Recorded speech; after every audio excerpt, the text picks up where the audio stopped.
The views, comments, stories, and opinions shared within this podcast are our own, or those of our guests, and in no way represent the views of the companies, associations, or organizations that any of us may work for or represent.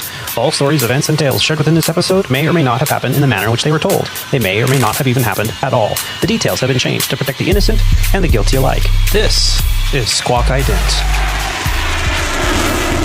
Operations, aircraft 193. I don't know the proper way to say it, but we just got into a collision at Charlie 5. Just verify American 47 Bravo. There's an accident over there at Charlie 5. Hey, ground for United 75 Bravo. We're right behind them. Yeah, they had an accident with a plus. The tug is turned all the way around, so I'm not sure if they need medical attention. Okay. City on 82 is responding. Roger. You're listening to Squawk Ident, an aviation podcast that explores the many pathways to an aviation profession, the challenges that a professional aviator can expect in today's marketplace, and we share many stories along the way. I'm your host, Aviator Tony, a professional airline pilot currently flying for a U.S. legacy airline with close to 20 years on the flight line. Welcome aboard Flight 128 of the Squawk Ident podcast, recorded on the 21st of February, 2023. From the Aviator Sound Studios from somewhere in Southern California. On today's flight, we have the opportunity to speak with an American Airlines captain whose journey in aviation began when she first moved here with her family in 1975 from Hungary. She later on went to become a flutist by studying music at the Manhattan School of Music. She speaks multiple languages, too many to list here. Her start in aviation began as a flight instructor at Flight Safety in Florida. She later moved on to a career as an aviator in the U.S. military. She transitioned to airlines, first flying for Airborne Express, and that transitioned to a career with American Airlines. She has type ratings in the Super 80, the A300, the 737, 777, 75, 76, 787, and she is now a captain on the Airbus A320.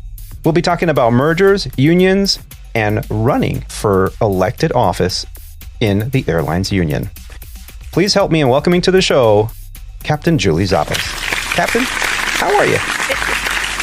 I'm good. Thank you so much for having me. It's very generous of you. Oh, it's been an absolute pleasure. Now, we first met years ago. We did a trip together, and I'm pretty sure I told you by the end of the trip that we did. I can remember DCA was one of our layovers, and you were like, no, I'm going to go out, and I think I was going to go for a run, and you were like, yeah, I'm going to go out and find some bourbon and smoke a cigar and just enjoy the sunset. And I thought, dang, this captain's a badass. Well, sadly, I've given up drinking and I've also given up the cigars. Oh. So I guess I'm much more boring now. I do exercise a lot, though. Yeah. Well, I very much have a very warm and positive remembrance of when we were flying together. I really had a good time flying with you. And it was really nice to hear from you. And to discuss about being on the podcast. And here you are. Yeah. So welcome.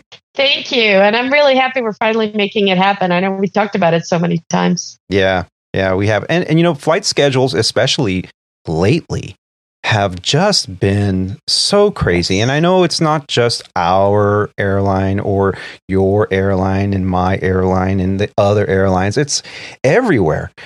And it's because of this need to be more efficient with the scheduling. It's also due to a lack of pilot availability. It's due to the fact that every airline in the nation, in the world, lost money for a long time with the recent pandemic that I believe is now officially over, or is the government said it was officially over like last week. So it's been difficult for aviators out there, not just airline aviators, all types of aviators, because availability of good pilots out there has been tough. And it's not just pilots, it's ground personnel, it's fuelers, it's caterers. It's tough to fill those positions right now. And sometimes we're taking delays due to stupid stuff. Like, you know, they didn't on the catering and we don't have enough water and food for the passengers. Yeah. It is definitely I think a once in a lifetime period of time in the industry. We've, various companies that specialized for years in helping pilots find airline jobs have been saying, "Oh, the pilot shortage is coming. They've been saying that for 30 years, and it's finally here, and it's here in a big way. So I have a 20-year-old son who never was willing to think about aviation. He's studying engineering now in Texas, and it looks like he's going to end up becoming a pilot because he sees it and he realizes, hey, it's a career again. And it is. It's finally a career again. Yeah. And I'm really hoping, fingers crossed, that we are going to see a new golden age of aviation where, we're getting paid very well. It's a good, stable job. Stability is big. Good quality of life for pilots that reach this level in the industry. I know that's a big topic we'll be discussing here soon enough. But I wanted to dive into your journey. Now, I had the privilege of flying with you, and I got to hear a little bit about it. But we didn't have much time together, so it's not like I got the whole story. Well, there I was. Yeah. So how did your story start? So I know I mentioned in the opener that your family moved here to the United States from Hungary. Well, how old were you? What was that like? So I was 9, and it's actually a little more. I've always taken the long way around, right? So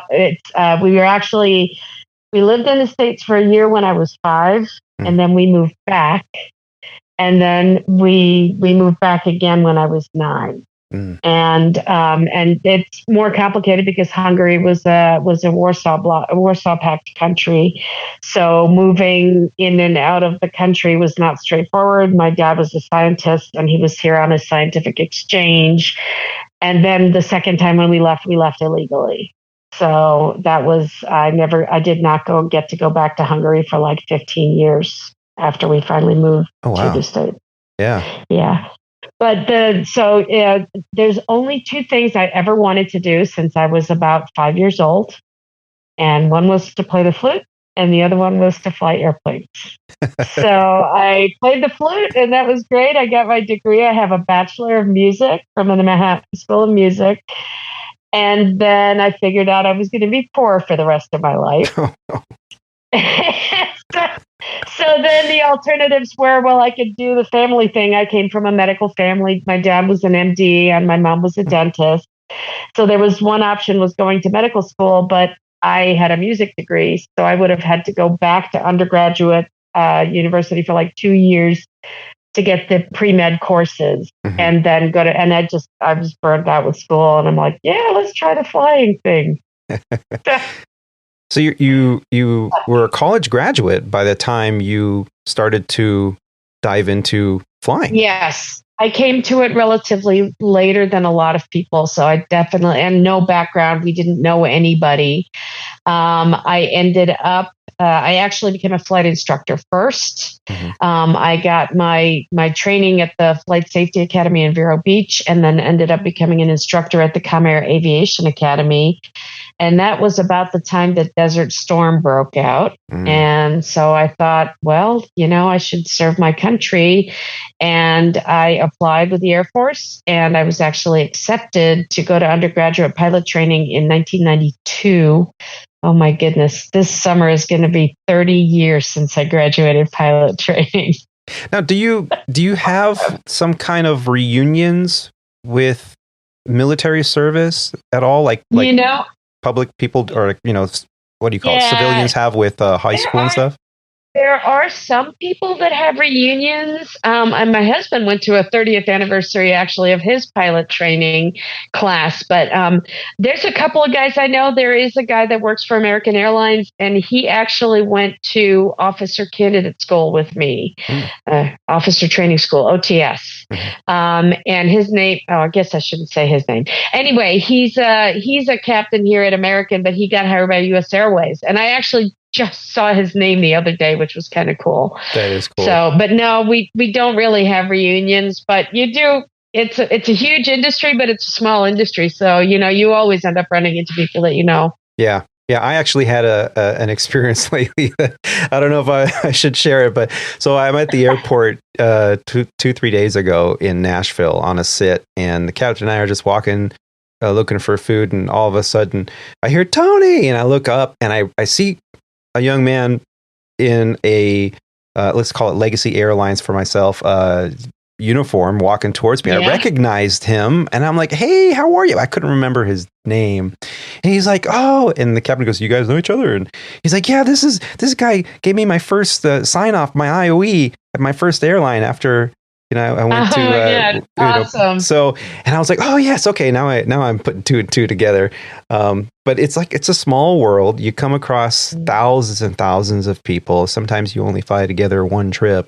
And I don't forget a face, but sometimes I forget a name. And afterwards I was like, what was his name? I'm like, gosh. So it's great that, you were able to see a name and go, oh, I know that person. And we went to, to OCS together. That's awesome. So OCS, now you went into the Air National Guard, was it? Yes. So I was actually active duty. I was supposed to be active duty when I graduated from pilot training. Mm-hmm. It was in 1993, and the Air Force actually had too many pilots at the time. Oh. And so they were offering people the option to get out. So rather than going to Japan, I was supposed to go to Japan to fly the C-9, which is a military version of the DC-9. I got a job with the Guard unit, New York Air National Guard unit, that's right close to where my parents lived. And I ended up using a program called Palace Chase that basically allows you to transfer directly from the active duty to the Guard.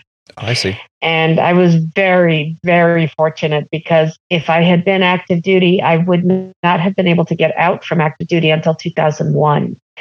And I got out in I went straight to my Guard unit in 94, and I got hired by American in 98. So as you know, timing is everything. Yes. And so I ran into one pilot training classmate of mine in the summer of 2001, and he was a new hire. And of course, 9/11 happened like 3 months later. So I don't know if he ever came back to American, but he was on furlough for like 12 years. Oh, geez, yeah. And that's the thing. Now you survived what we call the lost generation. The lost decade. The lost decade. Yeah. How did you survive that? I was very fortunate compared to, the vast majority of people that were in the industry after 9/11. Mm-hmm. So, it was a combination of things. So the industry was crippled after 9/11. And then in 2007, the FAA changed the mandatory retirement age from 60 to 65. And at that time, because of the demographics at the airline, we weren't retiring that many people anyway. But for 5 years, literally nobody retired. And about that same time was the Great Recession also. So the airlines, from the pilot perspective, we had this double whammy, right? So basically for about 10 years, nobody moved.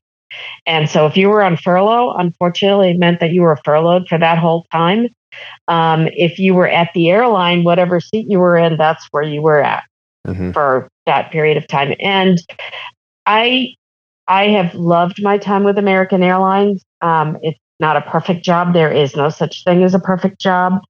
But when you look at the grand scheme of things, of what it takes to put bread on the table for most people, I think we have an awesome life. But that was the low point. Morale was extremely low. I think my worst time was I was on the 737 in Dallas. I was a single mother to young kids. And, I was making the same amount of money every year for 10 years. Wow. No increase. I mean, and so, as you probably know, in 2003, we accepted a concessionary contract. That was the result of 9/11, and we took a 35% pay cut. And then you got the second year of that contract, we got back 10%. And then incremental increases after that. And what was even worse was because there was a massive furlough, you combined the pay cut with a lot of people ended up being displaced to smaller equipment. Yeah. So my husband and I think we figured it out. It was like a 45% pay cut overnight. Yeah. And you got 10% of it back the second year, but it was horrendous. And then we stagnated. So that's where you stayed for 10 years. And I have nothing to complain about. I had a job. I was able to fend for myself, fend for my kids. And, we made it through, but that was a really, really dark time. I was a first officer for 19 years. I probably could have upgraded a couple of years sooner, but 15, 16 was typical. Yeah. Guys that are being hired now, they can upgrade after 3 years. It's a completely different landscape. So it was a tough time in the industry. But, we muddled through it somehow, right? And I'm so much better off than the vast majority of people. I mean, people ended up having to move to the Middle East to fly for companies, for these Middle Eastern carriers in Abu Dhabi and Dubai. And, some people ended up going from a major to a regional. A lot of people just, they gave up on aviation altogether. I know there's stories of guys that sold insurance for 12 years. And then they got recalled and they came back and they hadn't been inside a cockpit flight deck for 12 years. Yeah. No, I still call it the cockpit. I know the FAA has been trying to, change the language of the FARs to be a little bit more modern, but friendly. But so you're among friends here if you use cockpit and no TAMs and notices to airmen and So okay, so you had a background as a flight instructor. Earlier we were talking before the show, we had a little bit of a discussion on your history, and you mentioned that it was a little bit rare to have your flight instructor as a GA flight instructor and then go into the military as an aviator. That transition, strange. Was that in your time of flight instructing in beautiful sunny Florida? Was that something that you're just this is my chance and opportunity to get back into a military service, and it was solely because of Desert Shield first, and then Desert Storm, and then Shield. So okay. So if you want to know the really sort of cheesy story about all of this. We love the cheesy stories. So I had a good high school friend who joined the Navy. And when she heard, I graduated from with this Bachelor of Music degree that and 50 cents will buy you a cup of coffee. And she was like, well, you should join the military. And Top Gun came out around that same time. And believe it or not, even though when you look at the story of the original Top Gun, it's very politically incorrect and kind of sexist. And, women were not allowed to fly fighters at that time. But it was one of the things that really led me down the road down to military aviation. Mm-hmm. And then it's going to sound weird and really cheesy, but, I'm a first generation immigrant. And this country gave a lot to my family. We came here with a couple of suitcases, and, my dad ended up being an anesthesiologist. My mom was a professor at Columbia University, and, they made a really nice life for themselves. They put me through college, and I felt like I owed my service to my country. And I genuinely and weirdly, because I think back on it now, and it was 30 years ago now, and it was not the most friendly environment for women at the time. It was tough. It was really tough.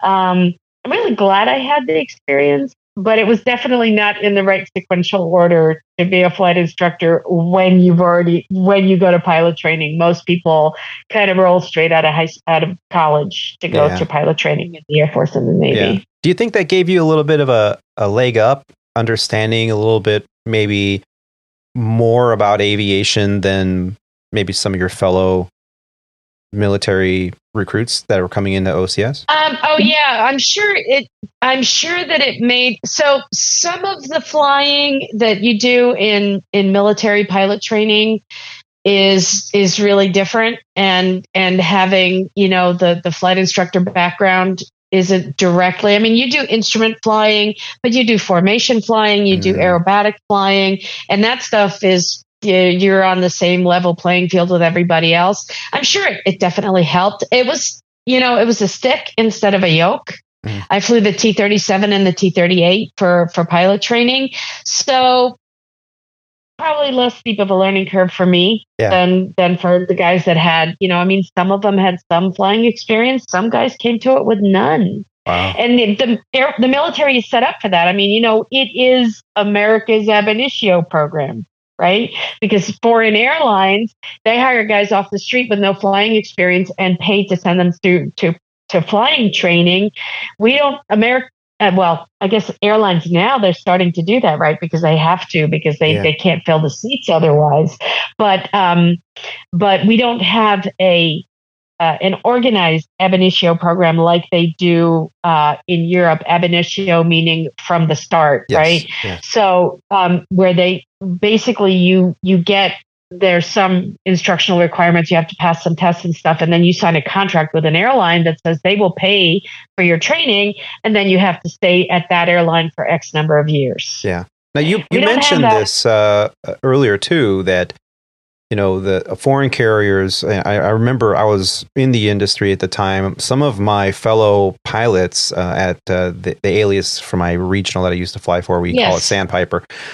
They went to the foreign carriers. They went to overseas. They signed the year contract or whatever it was. Right. And they flew for a foreign carrier, and the testing was much harder. I remember they were talking about having to read weather prognostic charts and weather depiction charts and the stuff that you study when you're a student pilot, and you just kind of, okay, I understand. And back in the day when we were studying, we kind of were close around the same time. You were a couple years ahead of me in terms of when you started your aviation career, but we're around the same in the same decade at least.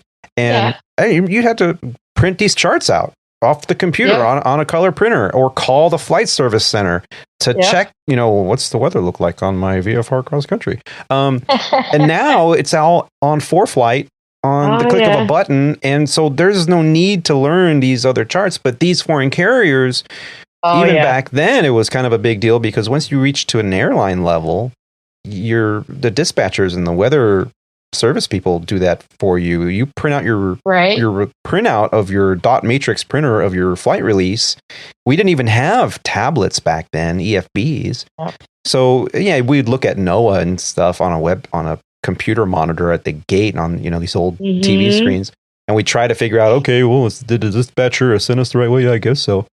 So the whole point of this was, before I got off onto this tangent, was these other countries. And when I went through flight school, we had a Chinese program and we had a Korean program at my flight school. These other countries, like you said, they sign a contract, they test rigorously when they're young, and as long as they can go through without, they get at least where I was, they had 2 failures. If they got 2 failures, they went back to China, and that's it. They pick another program, because you're not going to be a pilot. So the ab initio was, you signed a contract from the day one, and you went to go work for that airline. They helped pay the way.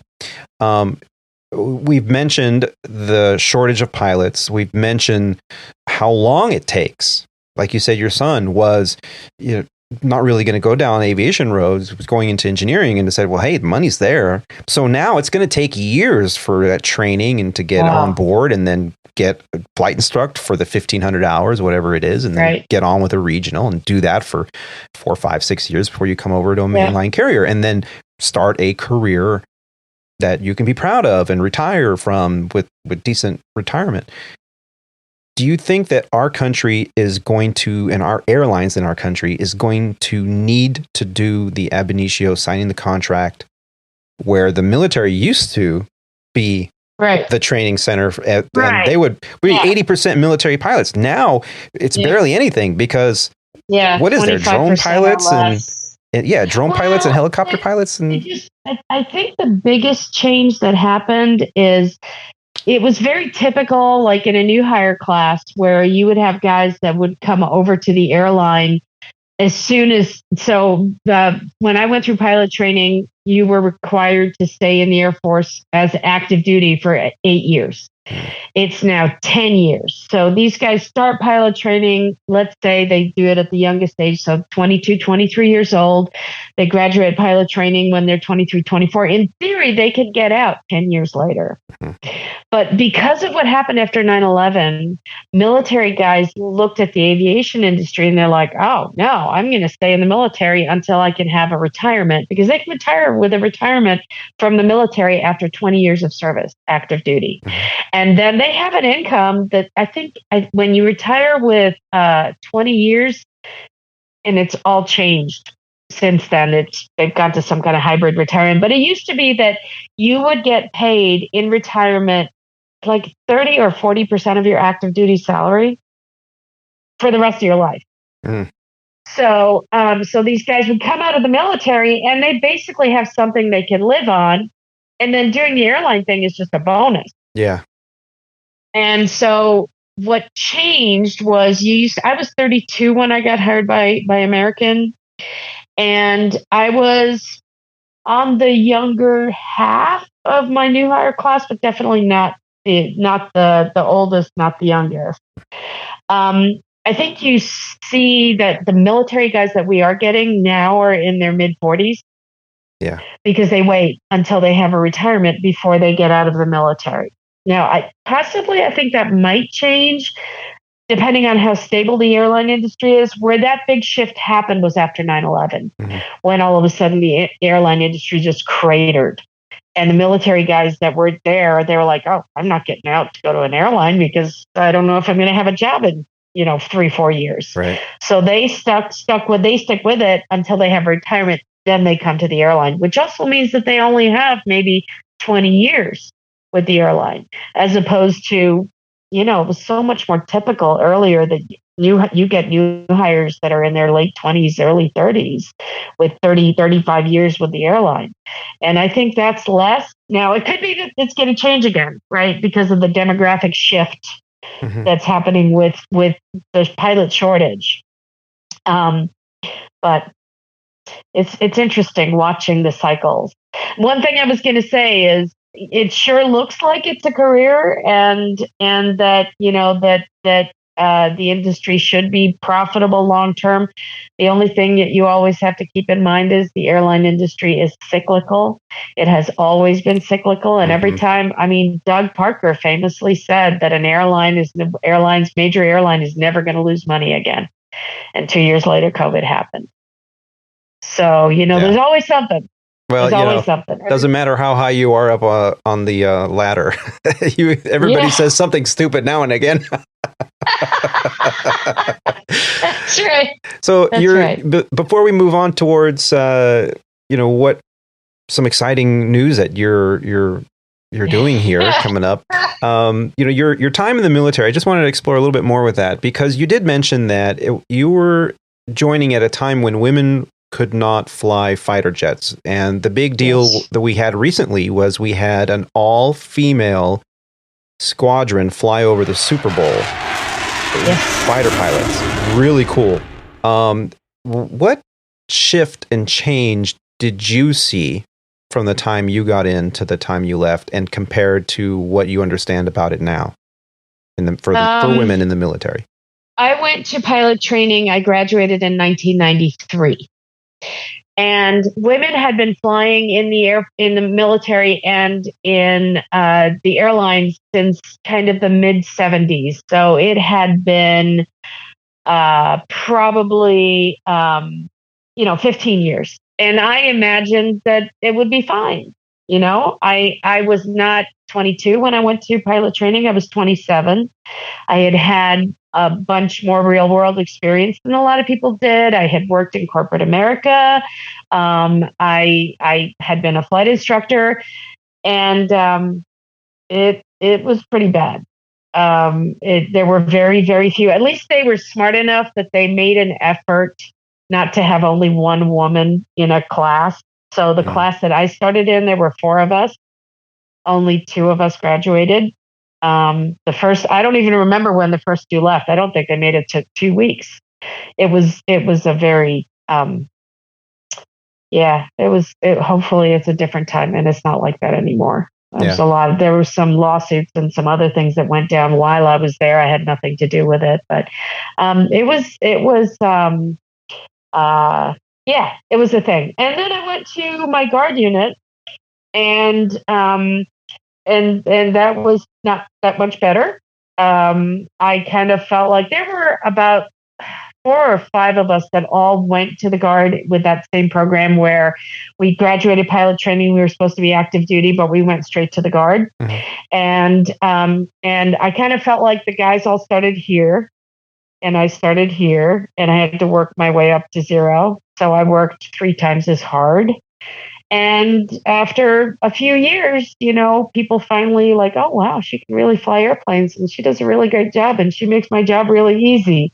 But it was a challenging environment. The part where I'm super glad I did it is I think it made my airline career much better. Because especially when I was a new hire, so many of our captains were military. And the fact that they knew that I came from a military background, or that I was still serving in the military at that point, it gave them a kind of a point of reference and a point of comfort of understanding that we had something in common.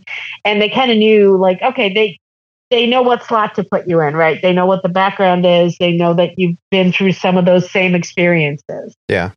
Now, as a aircraft commander on the C-5, do you have any experiences that have stood out in your memory as like, wow, I can't believe that happened?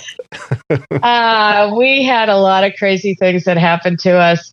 So I flew the C-5 for almost 9 years, and I was what they call the guard bum for my first 3 years, which means that I didn't have a full-time job with the guard, but because of the mission, it was strategic airlift. They had a lot of missions that they had to man every month. And so I basically worked as much as I wanted. So my married name was Brown. So they used to call me Broke Down Julie Brown. Everywhere we went. I can appreciate that. There's a young generation that are like, who's Julie Brown? Like, I know. She was a VJ on VH1, which nobody even knows what that is anymore. But so I was Broke Down Julie Brown. Twice I went to Germany, and I arrived in one season and I left and it was a different season. So there was one time we arrived in winter and it was spring by the time we left. We were there for 2 weeks. Yeah. Broken down. And then there was one time we landed at the end of August and it was fall by the time we left. Hey, at least you're, somewhere nice. You weren't broken down in like Antarctica or Alaska or something. No. I've been broken down in Alaska. Yes, I have. I've been broken down just about everywhere. Okay, but that streak is over, right? You didn't bring that over to the airline. It's much improved since I came to the airline. Oh, that's fantastic. The military was busy making the C-5 look bad so they could justify buying lots of C-17s. Okay. So they didn't maintain the airplanes very well, which is really too bad because it's a great platform and they just don't take care of them properly. I hear it's better because they park the old ones and the new ones have got new engines. I've actually flown with a couple guys that are still in the reserves up in Travis and fly the C-5. Yeah. So that's kind of cool. What's the longest flight you took in a C-5? Well, we attempted to go nonstop from Tokyo to New York, but one hydraulic system decided to depart the airplane. Oh. So we ended up having to shut an engine down over the North Pacific, and we ended up landing in Anchorage in a blizzard. Wow. Yeah, so I had some fun. You had some fun. The best thing about doing that kind of flying was just the fact that you got to go all over the world. And I actually, because we were a part of the Guard, Air National Guard only has, at the time, there were only 3 units that flew strategic airlift, which means, it was either the C-141 or the C-5. And we did a lot of trips which are called guard lift, which means that we were taking guard units that were doing exercises all over the world and transporting all their stuff for them and their personnel. So I had one trip, we went up to Anchorage. We picked up several Black Hawk helicopters, plus a whole bunch of their support personnel for the Air National Guard unit that does the search and rescue out of Anchorage. And we took them to Bangladesh. Wow. Yeah. And then 2 weeks later, we took them back. So, and then another time we took that same unit to Indonesia. So that was kind of cool. I found out that in Indonesia, they were buying MiGs by exchanging palm oil for MiGs. Wow. How much palm oil? That's a lot of oil. Yeah. Oh, it's like gold. But, yeah. Wow. That's so cool that you had all these experiences in the Guard. Yeah. And was the transition, and I know you were doing both at the same time, and I think I would have to assume that did help also during the whole 9/11 slowdown, that you had a Guard unit that you could go and fly, schedule yourself to fly, and you have some money coming in that way too. Yeah, I was very lucky because I got hired right at the very beginning of the big hiring wave in '98. Mm-hmm. And then 2 weeks after I got hired, American bought Reno. And all of those pilots were stapled junior to me. And then, then we had the TWA merger. And so I very quickly had a tremendous number of people junior to me. So I was never in danger of being furloughed. Mm-hmm. Like I told you, I was very lucky. Yeah. But and there used to be a saying, that give up your wife, give up your kids, but never give up the Guard. Because we had so many of our full-time pilots at my Guard unit that were ex-Eastern, ex-Pan Am, not Continental. We had, but a lot of guys that their companies just, they were gone. Yeah. And you have to remember 30 years ago, 40 years ago, the airlines that everybody wanted to work for were TWA, Pan Am, and Eastern. None of them are around anymore. Yeah, right? Yeah. Yeah. I actually just flew with a former TWA pilot, and he actually was a flowback and was at the Sandpiper when I was there. We didn't fly together, but he knew all about the drama that was happening at the regional level. Most people don't think that anything exciting happens at a regional in terms of drama and politics, but let me tell you, it doesn't matter what airline you work for, the politics will always be there. Oh yeah. So you got to watch your P's and Q's, as they say. Absolutely. And make sure that you make sound decisions and try not to spread those nasty rumors. You heard them. We're gonna buy JetBlue. What? Who's gonna buy JetBlue? What? So, you didn't hear it here. So you transitioned some time on the DC-9 with Airborne Express, only about a year, and then you transitioned to American. Was that transition difficult for you? I know a lot of military pilots that I've flown with say that it was different. But it was not difficult. So I think for me, honestly, the biggest thing that was the most challenging was getting used to flying the C5 and the DC-9 at the same time. Oh, yeah. That was weird. Yeah, that was very, very strange. There's an adjustment period, and then you get used to it. Mm-hmm. And then once you get used to it, it's not so bad. But in the beginning, you had to extremely consciously go, okay, I'm in this airplane now. This is what the sight picture is, right? Because when you're in the little airplane, you feel like super, super low. Yeah. And then when you're in the big airplane, so that sight picture thing was really weird. I was an engineer on the 727, and that program was set up as a new hire harassment program. Mm. It was, they made a very easy job very, very hard. So it was a lot of pressure and stress involved. Our first week of ground school, we were in the simulator from 2 a.m. to 6 a.m., I think. Oh.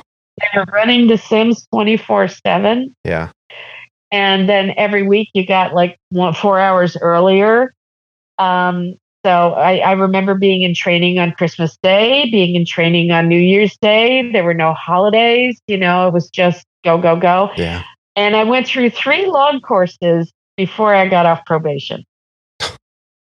Were you volunteering to go to different airplanes, or they just moved you around? No, the last one was an oops. Oh. So the 727, the then VP of flight, who was an amazing man by the name of Cecil Ewell, he basically, because the lock-in for new hires used to be 6 months. And so he basically, half the class was going to the engineer on the 727 and half the class was going to fly either the Super 80 or the F-100. And so he looked at it and said, well, it's not fair. 2 weeks after you get hired, somebody junior to you is now going to be a first officer. So why should you have to stay? So he basically said there's no lock-in. So you would go do the whole course, go and become an engineer, do OE, and 2 or 3 weeks later, some people never flew a trip. They literally got qualified, got checked out as an engineer, and went right back to the schoolhouse. So I flew 5 trips as an engineer. Oh, wow. And then went back to the schoolhouse. Nice. Nice. And then, then it was the Super 80 first officer. And then here's a super important lesson for any budding aviators out there. Be very careful what you put in your bid sheet as far as not the monthly bidding process, but your equipment. Yes, equipment bid. Process. Yeah. Mm-hmm. Because if you put it in there and you get it, you own it. It's it. And there ain't no getting out of it. Right. So what happened to me was I had an A300 bid in there, but I was locked in to my Super 80 bid for 12. At the time, it was 12 months. So I'm like, well, I'll just leave it in there and let it marinate. And then if it turns out, then after I get my off probation, I can go do the A300. Great. Yeah, they broke the lock-in. They did. So they were so short, A300 pilots. Nobody wanted to go to it because it was a very strange bid status. We only had 35 of the airplanes. It was only based in New York, Miami, and Boston. And I used to say, you may have to edit this out, we were the red-haired bastard stepchildren of American Airlines. No, I'm leaving it. That's beautiful. They had one simulator, and it was like hidden in the back of the sim building where we couldn't infect any of the Boeing people, and our classrooms were hidden away. Nobody that taught the A300 wanted to have anything to do with anybody. So it was a very peculiar bid status, and nobody wanted it. And so they were looking at involuntarily assigning people to it. And there's a part of the contract that said, before you can involuntarily assign somebody to this equipment, if somebody else has a lock-in, you have to break their lock-in first. Oh, okay. If they have it as a preference. Yeah. And by the way, that's not the last time that I got a Roots bid. Yeah. Yeah. It happened again. Yeah, we say it all the time on the show. Know exactly what's in your bid status because it's the one you don't want that you are going to get.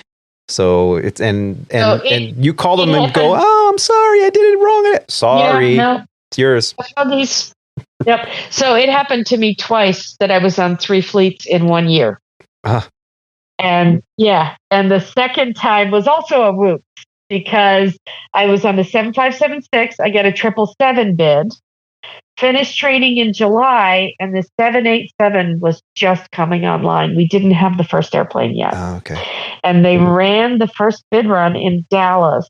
And I was like the plug, which means I was the most junior 777 first officer in Dallas. And the first bid run, which is called an advanced vacancy, we don't have the airplanes yet. They train pilots ahead of time. Yeah.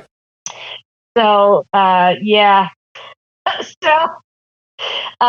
get a text message from a friend of mine who's a Czech airman, and he says, "Hey, congratulations! I see you're going to the plastic airplane." And I'm like, "Huh? What? I'm locked in. I have a 2-year lock-in on the 777. I just finished training." Yeah, there's no lock-in for new equipment.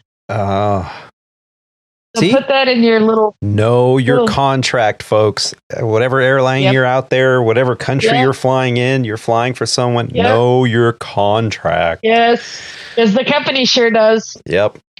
So I finished training on the triple in July, and I was on the 7-8 in October. Okay. So you were one of the first pilots to fly the 7-8 when American got them. And actually, my training partner, she was a female captain, and she was the first female captain I ever worked with at American Airlines. Oh, cool.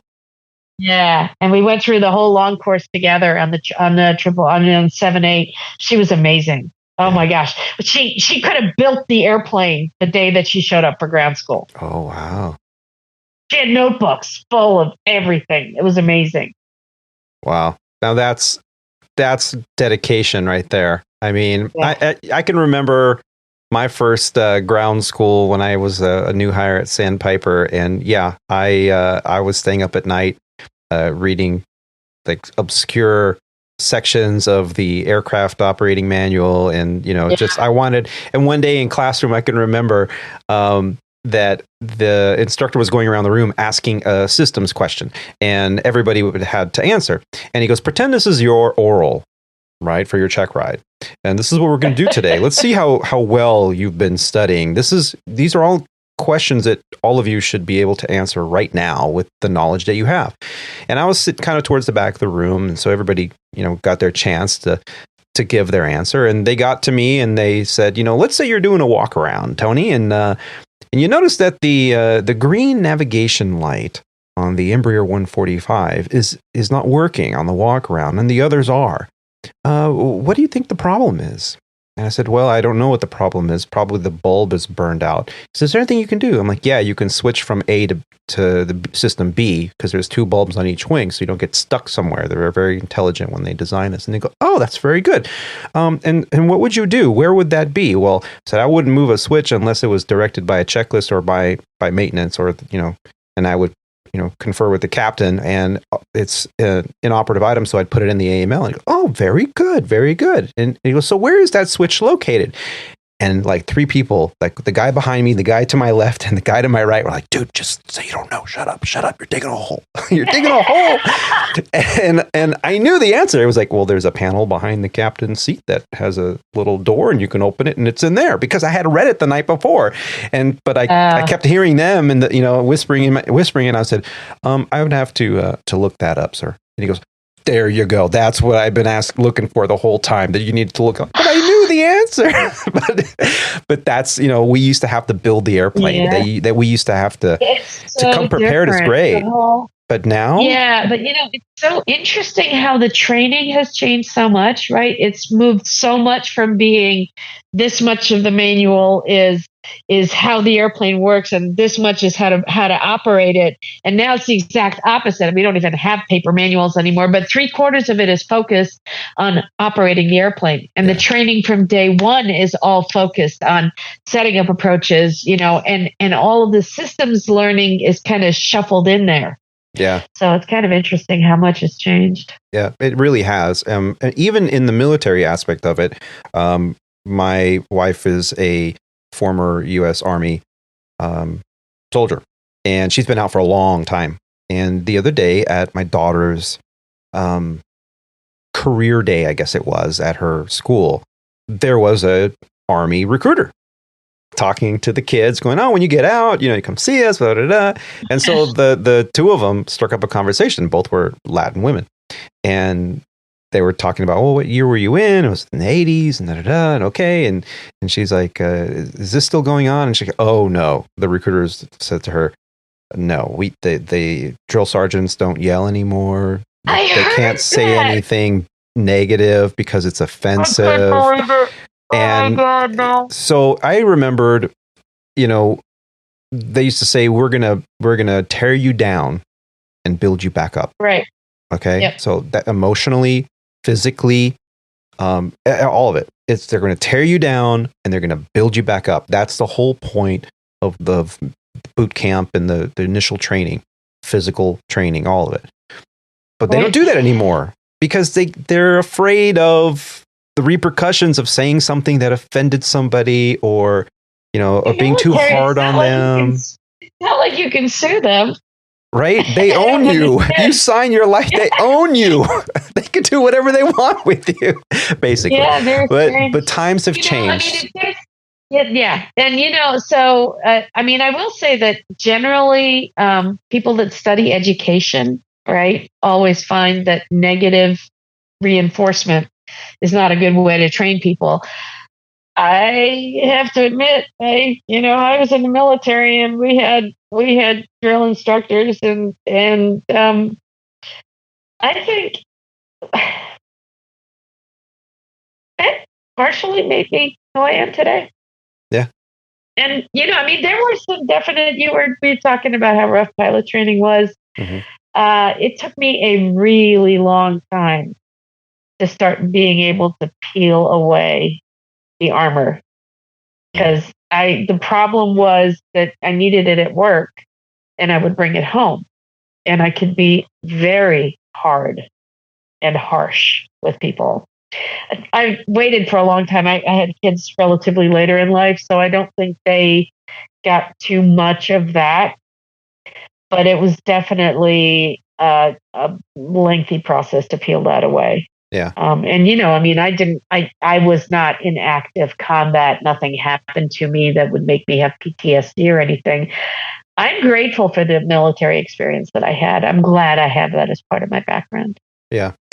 So earlier in the podcast, you mentioned that you were a first officer for a very long time, and we know why. We had the lost decade. Yeah. We had all that time in the industry, and you finally upgraded in 2017.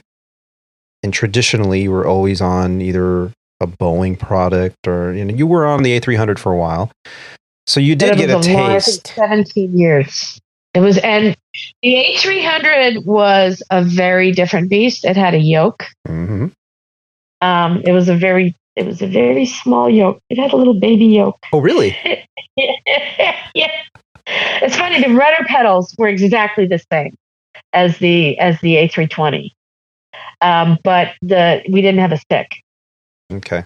So it was kind of Airbus is working its way to the 320 and 330. Was it a fly-by-wire or was it a more mechanical? I don't think it was. I think it was mechanical. Yeah. Yeah. Okay. And did you enjoy that A300 airplane? I don't have any bad memories about it. The thing about the A300, it had a very stiff wing. Mm. It was kind of a peculiar airplane because it was not really a long-range airplane.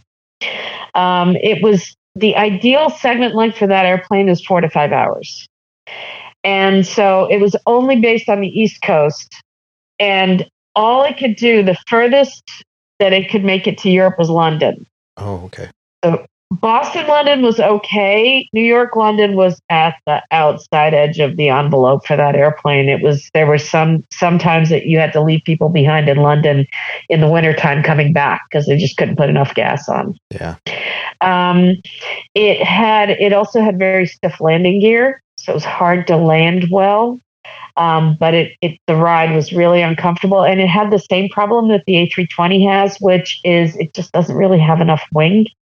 And so we were always stuck at like 29, 30,000 feet, especially going across the North Atlantic. And that's not a happy altitude to be crossing the North Atlantic at. So I don't have bad memories of the airplane. It just was, it had a lot of quirks to it. Okay. And now that you've been on the Airbus now for about 4 or 5 years? Yep. What do you think of it now compared to some of your predecessors? I have been assimilated. So is it the tray table, the joystick, or what is it about it? Okay, so here's my take on Boeing versus Airbus. And so you have to understand, I've pretty much flown the entire Boeing family, right? The one airplane that I could not stand was the 737. I hated that airplane. And so in comparison to the 737, the A320 family is wonderful. Compared to every other Boeing product, not so much. Well, the 787, I mean, that flight deck, if I'm going to use PC words, I mean, that thing is amazing with the humidifiers. No, there's no circuit breakers. Did you know that? No. How do they have contactors? What do they have? They have computers. It's just computers. They have virtual circuit breakers. Wow. I mean, there are a few physical circuit breakers, but they're in the E&E compartment. You can't get to them in flight at all. And if you ever take a look at the guts of a 787, the E&E compartments downstairs, it's a giant server farm. Oh, wow. They have something called the Common Computing Resource 1 and 2. And if you don't have CCR1 up and running, you can't even start the APU. Oh, okay. Yeah, it's a flying computer, completely, 100%. It's an amazing piece of technology. But as far as the Airbus is concerned, so this is what I tell people. Boeing makes manly airplanes, right? You take a Boeing and you grab it in your hands and you tell it where to go. You can't tell Fifi where to go. You can only make suggestions. I want to go that way. No, a little more. No, not that much, right? You can only suggest. Yeah. And it's you have this joystick, the side stick, and it looks like this manly thing that you can grab it and you have to, it's a joystick. It's an extremely, extremely sensitive joystick, and you just tap it, ever so slightly. So it's a really different thing. If I have one pet peeve about the Airbus, I've never experienced this and this is, more than 30 years of flying experience on a number of different airplane families and airplanes.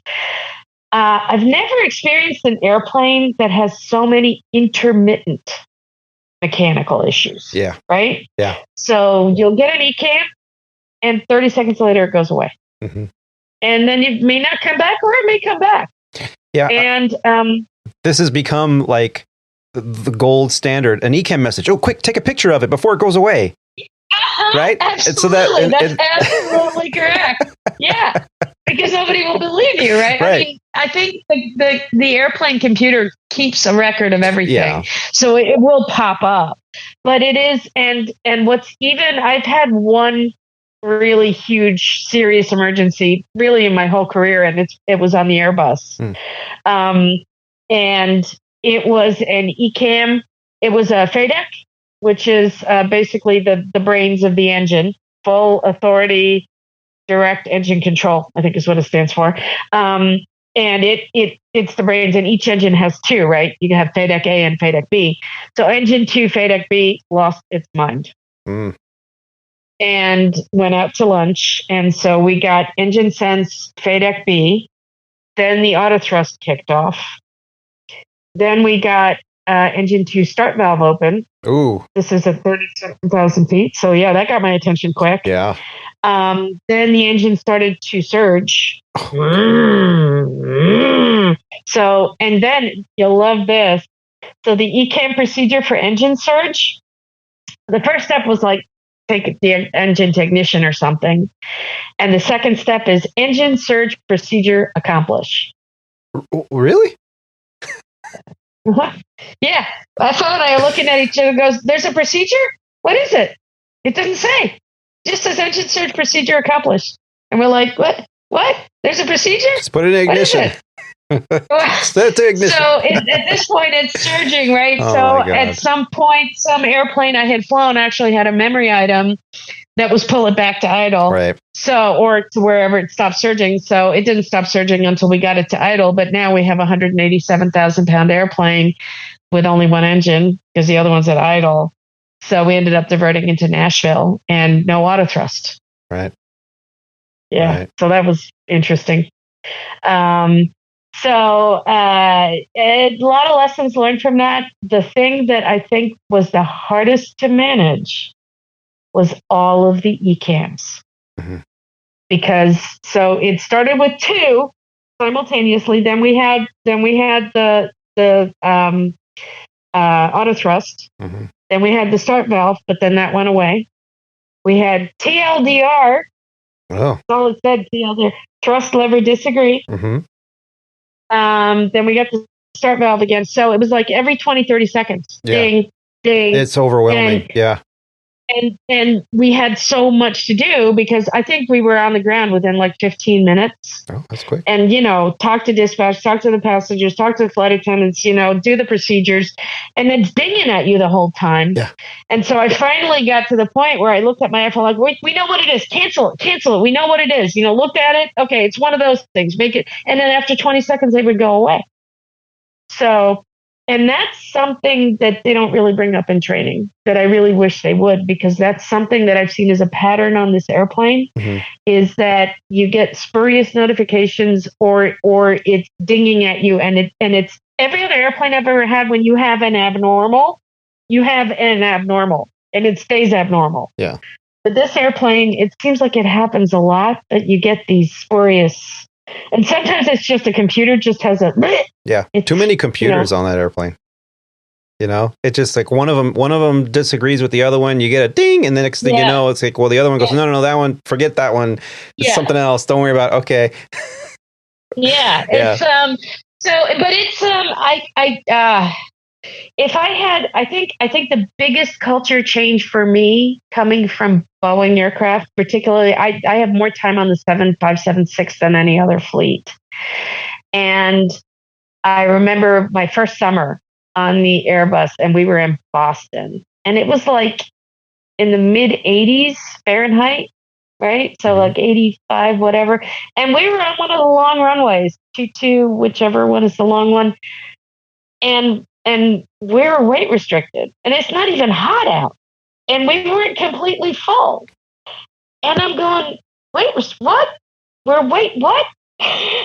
It's not hot out. We're not maxed out. Like, how is that a thing? And that is an ongoing battle, right? And I'm very passionate about making sure that I don't leave anybody behind unless I absolutely cannot help it. So a lot of times the number of hoops that you have to jump through to make it legal to take off with all the passengers, or at least as many as you can get on board, that's a challenge that I've never really experienced on any other fleet. And it's interesting because with the Airbus, it's a combination of two things, but it's primarily the fact that it just doesn't have enough wing. Yeah. The NX is better, but it's not 100% better. And it's really a wing problem. And Boeing is kind of like the gang that can't shoot straight right now, but man, do they know how to build a wing. Yeah. Yeah. Well, I've talked to many pilots over the years, and the Boeing, there's the 737 philosophy, and there's the Airbus philosophy, and you have those pilots, I won't even say gentlemen, men and women both, that love the 737. They have tight little cockpit with the giant pedestal with the rivets, and it's noisy, and you when you like you said earlier, you turn the yoke and it does this way, and it's a real airplane, it's a manly airplane, like you said. Right? Yeah.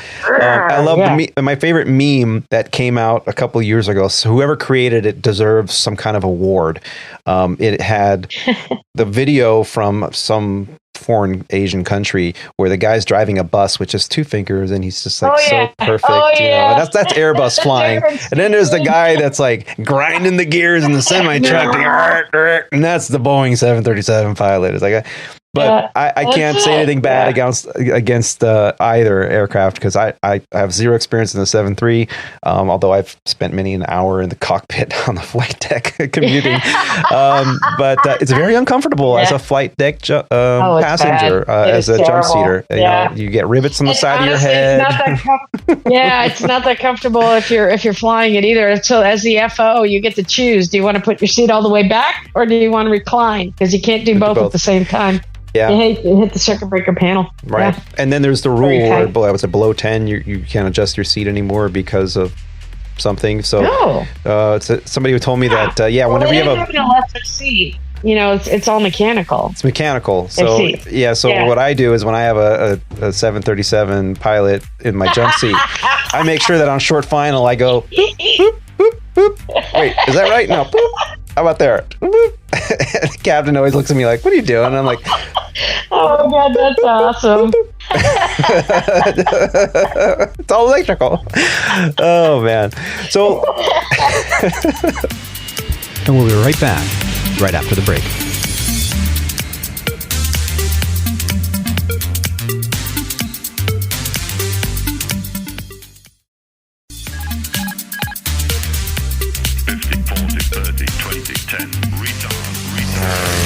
So let's talk a little bit about what your endeavor is here. Now, at American Airlines, every base has a union representative or two, right? They have a president and a vice president or vice chair, chairman and a vice chairman at each base. Now, we've talked about how important it is to have a union at your airline.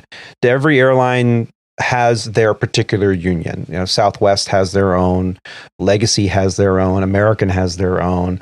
A lot of the regionals are members of a national union that they have local elected chairmen that run. So they have kind of a national governance towards them. We all know that's ALPA, right? Airline Pilots Association. Right.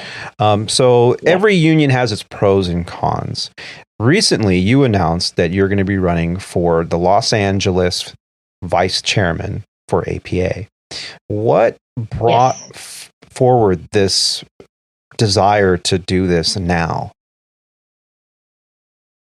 Okay, we may have to do some editing here. There's a real story, and then there's the story that. So let me just do the politically correct. So I have always wanted to do more stuff with the union, but when you're doing a flying job and you got small kids at home and you're a single mom, it was all about the kids for me. So, while they were young, there just really wasn't the time to be able to dedicate more time to the union. And so there was, for a little bit of time, I actually volunteered, and I did, at the time it was called Flutist. They now call it the Critical Incident Response Program. Oh, yes. Mm-hmm. So I was a volunteer for that. And that's, so basically anytime that something goes south on a trip, whether it's a mechanical, passenger illness, passenger death, anything that could upset a crew member, typically a volunteer will reach out to those people and make sure that they're doing okay, that they don't have any, mental issues, stress, PTSD type things, anything like that. And then you're not a trained counselor. You're just making sure they're okay. And then if they're not and they need more resources, then you have ways of help getting them the help that they need in case they need it. Yeah. So I did that for a little while. When it switched over from Flight Assist to the CIRP, I kind of lost track of it. We moved. I upgraded, so there was a lot of stuff. So about a little over a year ago, somebody reached out to me and asked me if I would be interested in volunteering with the Compass Project. The Compass Project is something that they started, I'm not exactly sure how many years. Probably it's been around 7-8 years. It could be that it's longer than that. For sure, post-merger and when the hiring picked up. And the idea with the Compass Project is it's a mentoring program. And so every new hire has a mentor that they are assigned to. But in particular, all the women who get hired are always assigned a female mentor. Mm. And so they're always looking for people because they never have enough. And so I can't remember who got me in touch with it, how it happened, but I'm like, yeah, sure, I'd be interested in doing that. And so I started doing that, and it has been incredibly fulfilling. And I've really enjoyed it. And then the thing about I've been with American for 24 years. And the thing about being around for a long time is you get to know a lot of people. And so eventually, your sort of network becomes bigger because, oh yeah, the guy that's the VP of flight now. Oh yeah, well, he was the base rep when I was based in Dallas. So I kind of know him, So, so rather long story short, what ended up happening was I went through recurrent training about 1.5 years ago with a guy who ran for office before, and I really like him a lot. He's an amazing guy with a vast body of experience at Sandpiper, actually. And so I really enjoyed working with him. I thought he's just got such a good insight into the politics and everything. And I'm like, so here's the deal. When the next election cycle rolls around, I'm going to run your campaign for you. And the next election cycle rolled around, and somebody ended up nominating me, and then he decided not to run. Oh no. So that's how I ended up in this position. But And actually, for a long time, I was really doing a lot of soul searching. Like, people are, sooner or later, somebody's going to ask the question, why you? Why do you think that you would, why do you want to do this? Why do you think that you would want to do it? And I finally woke up one day and I realized, I'm like, I'm really passionate about my mentees, right? I'm passionate about my crews. I'm passionate about the whole crew, the flight attendants, And the way I look at my job is that for whatever period of time it is that we're together, you're my family. And I'm going to take care of you like my family. I mean, not exactly like you, but you know what I mean, yeah. Right? And so I got to thinking about, why do I really want to do this? And I think ultimately the reason I really want to do it is because I want the people in LA, or the pilots in Los Angeles, to know that they're going to have a representative who's going to give 100%. And I am the binary person. I have no rheostat. I'm either on or off. I can't really do anything halfway. So I'm 100%. I'm going to listen to them, and I want to take care of them, because that's half of a rep's job, right? Mm-hmm. Half of it is you're on the board and you're doing the stuff at headquarters. The other half of it is taking care of pilots, right? Because when something goes sideways in somebody's life, they need help, they get a sick family member, or they have an emergency or whatever, chances are pretty good that the first person you're going to call, or most especially something happens at work and you're like, oh man, I screwed up. Who are you going to call? You're going to call your base rep. Yep. Yeah. And so that part of the job will come very naturally to me, because it's very similar to what I already do with Compass Project. But I think the thing more than anything else is that I'm really, really passionate about being an advocate for the pilots at APA. And I think there's a lot of people that are burned out, apathetic, stressed, overwhelmed by the job. And the one thing I always tell everybody I fly with, but especially my mentees, I've been here for 24 years, and they have yet to beat the love of the job out of me. Wow. And yeah, I still love it. I look forward to going to work almost every single day.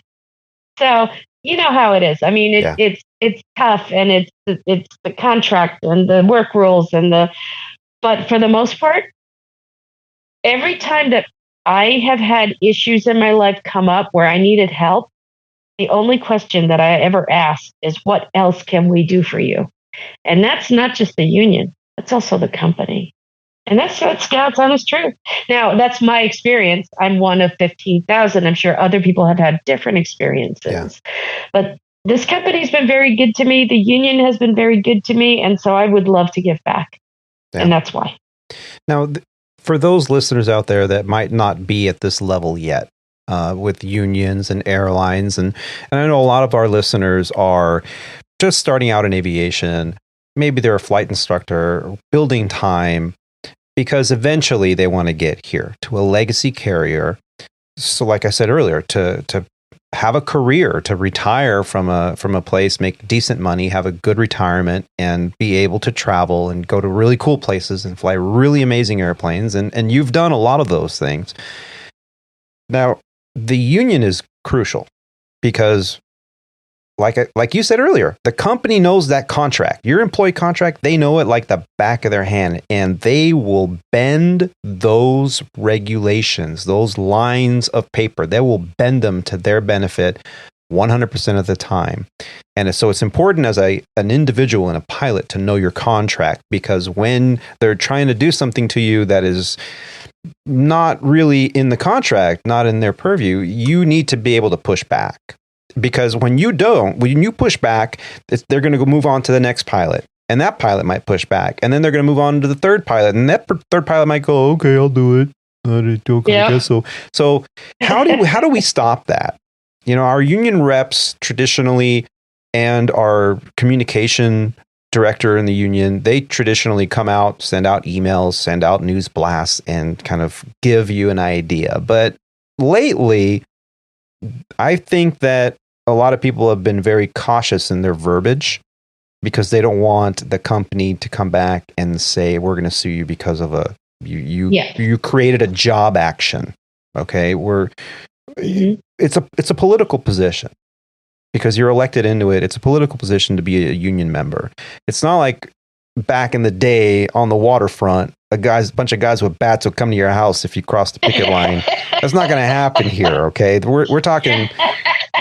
We send out emails. I was a Teamster. For 1 year, I was a Teamster. Yes. Did you ever go to anybody's house with a baseball bat saying, "Hey"? No, but there was a guy. I'm serious. He was okay. Really quick side story. So This was at Airborne Express. So they were in negotiations, and they didn't want anybody to pick up extra flying, right? Premium flying. And there was this guy. He was on his third wife, going on his third divorce, and he's like a DC-8 captain making. This is, you have to remember, 30 years ago, 25 years ago, and he's making over $300,000 a year, but he's about to go bankrupt. Okay, so he's snorting at the trough, picking up all this premium. And so one day, 4 of the union members got on his airplane with him, and they had 4 jump seats, so 4 of them, and then they took him out on the ramp on the because they go out to whatever and then come back. Uh-huh. And so they went out on the ramp and they said, "Okay, here's the deal. This is your last opportunity. Next time we have to talk to you, you're going to need the hospital afterwards." He didn't pick up any more trips after that. Now we talk that's beautiful. It's like a movie. I was a Teamster. Yeah. For 1 year, I was a Teamster. I honestly think that, I mean, I'm not saying we should resort to violence or anything like that, but I honestly think that the fact that the unions, at least over at Legacy Pilot Association, whatever, they have been harping on these words, phrases, unity, right? Unity is the big one. We got to stand together with unity. Yeah. Meanwhile, we see elected union officials picking up nothing but premium and boasting how they have 200 hours of pay credit. This is a problem. And when this stuff of the 15,000 plus pilots that are over at American, when that stuff goes, it spreads like wildfire. These facts, these rumors, everything. And a lot of them go, well, what's the point? Where's the unity in that? That's all. It's a hypocrite for someone to do that. I fly with pilots all the time that they're like, "Oh, this is super premium, so you'll be flying slow." It's like, really? Or do you get the guys that are, we got to get there fast because, if I get there fast and we shave up, I can pick up another trip. Really? Right. You do understand we're under contract negotiations, right? I mean, we have been for years. I get it. But how do we combat that? Yeah. So the first answer for the first part of that question, which was, how do you push back? How do you know your contract? What I can tell you is, as a line pilot, you and I, there is no way that we are going to be able to stay up on the minutia of everything that's in that contract. Right. So we have a couple of resources. I always used to tell everybody to call contract administration at the union. They are employees. Typically, they are senior schedulers that have retired and gone to work for the union, and their job is to know your contract. Now, I'm going to add a caveat here that I've heard that sometimes their advice hasn't been as good. It could be that they've had some turnover, but there is a bunch of volunteers. They work for the Contract Compliance Committee, and they are awesome. So I actually, so my recommendation is, if you want to talk directly to a contract compliance guy, they have volunteers at the base level. So you can just go into the phone directory and find the contract compliance guys for your base, or you can call. You can find the information for the Contract Compliance National Committee. They are super helpful. So if you call the same phone number as the contract admin people, but you call it outside of the normal business hours, you are going to get to a phone messaging system, and you just leave your name and phone number, and they day or night, they typically will contact you within 10 to 15 minutes. Oh, I didn't know that. Yeah. Oh, super quick. And these guys really know the contract. I mean, they specialize in it. Yeah, So I've been always not leaving a message. I'll just call back in the morning. No. What you want to do is actually, they actually have an old timey answering service. It's very weird. A guy picks up the phone, or lady, whoever. Don't explain your situation. Give him your employee number and your phone number and say, hey, I need help. And that's it, because all they're going to do is pass the information on to whoever's on call. Mm-hmm. But I've called them at 1:00 in the morning before, I've called them on weekend. Well, I don't have to call them anymore because now I know them all. And so I actually have them on, I have I just text them. Yeah. And actually, I've been around so long that the guy that's the head of the committee is now the guy that I used to contact when he was just a guy, right? So, hey, BJ, what do I do? They're trying to do this. And he just, but it's, like I said, because of the fact that it's going to happen to you maybe, once every 3 months or once every 6 months. And it's hard to keep track of all the details. Yeah. If you're not sure, that they're the guys. So by all means, contact them. They are super. So that was the first half of the question. The second half of the question is apathy and disunity. So the way that I see this, so there's two different levels to this question. And I guess I'm going to be perfectly forthright and honest, because anybody that wants to look it up can. I used to pick up premium a lot before I got involved with, running for office. Actually, I haven't since the fall, but if you look at it one way, I'm the primary breadwinner for the people in my household. Right. And I pay all the bills. And I got one in college and one that's going to be in college soon. And I haven't had, like everybody else, I have not had a pay raise in 4 years. Mm-hmm. Premium is a contractually granted part of your contract. And there is no way that the union can tell you not to pick up premium. What's more, people being who they are, I don't think that anything, if you don't pick up premium, somebody else will. And they will, because I get the notifications, for LA captains. Yeah. And I mean, earlier in the month, it was like $10.15 a month, $10.15 a day. Wow. Premium trips. Yeah. And now it's like $5-6 a day. And there's always somebody that's going to pick it up. What I think is more important is the second part of it. Your elected representatives, whether they be on the negotiating committee, whether they be on the board. I don't even know if the national officers really fly or not, but anybody that is in a position of trust and leadership within the union, given the fact that we are without a contract now for more than 3 years, should absolutely not be picking up premium. And they should be transparent about, what they're doing and what they're not doing. And so if you read the Constitution and bylaws of the union, what it says is that nobody should be either enriched or disadvantaged as a result of serving for APA.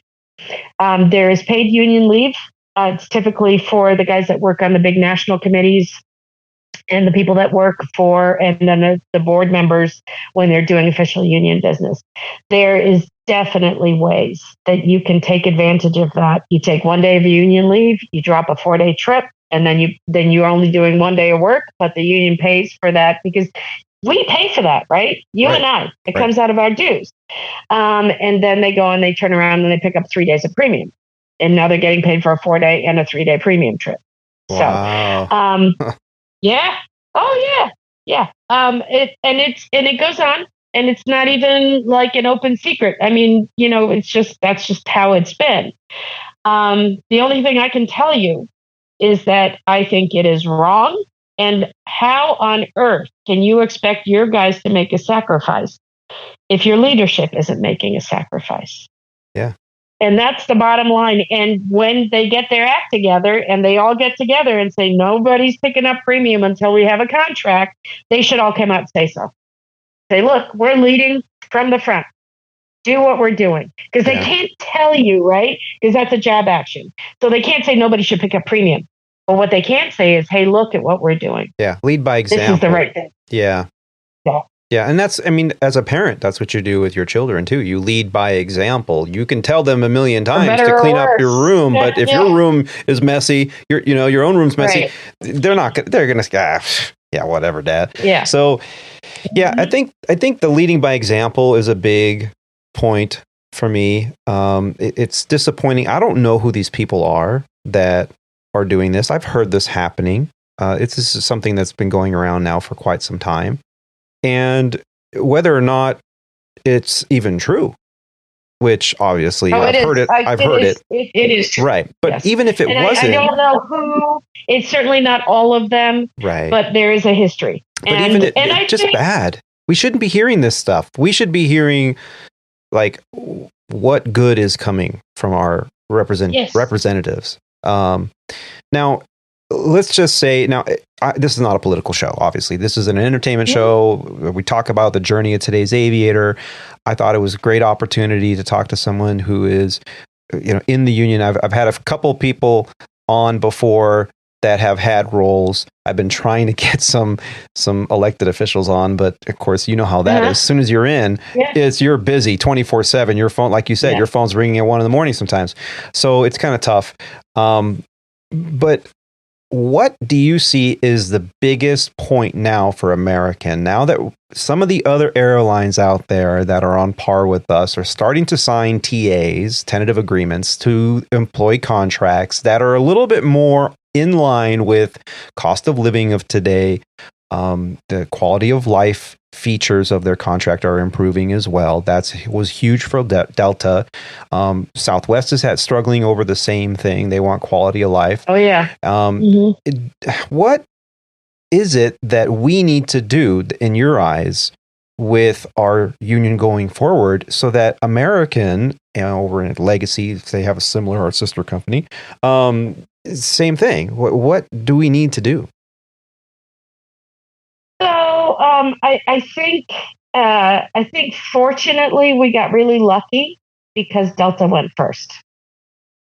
And I'm not sure when the vote is going to be final, but it's going to be soon, like within a matter of a couple of days. I think it's going to be out, and I'm sure it's going to pass.